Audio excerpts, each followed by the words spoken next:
చేపల పులుసు రెడీ. వంకాయ టమాటా కర్రీ.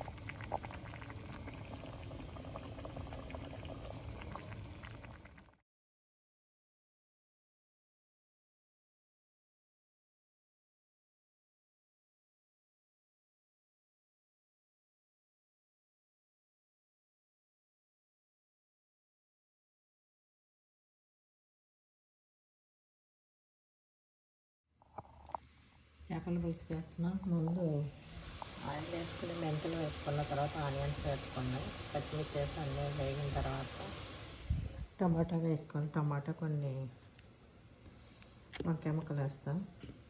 ఇది బాగా మగ్గిన తర్వాత చింతపండు పులుసు వేసి అందులో ఉప్పు, కారం, పసుపు, కొంచెం జీలకర్ర పొడి, కొద్దిగా అల్లం వెల్లుల్లి పేస్ట్ వేసి అంతా మగ్గిన తర్వాత చింతపండు పులుసు వేస్తాం. అదంతా దగ్గర ఉడికిన తర్వాత లాస్ట్లో కొత్తిమీర వేస్తాం.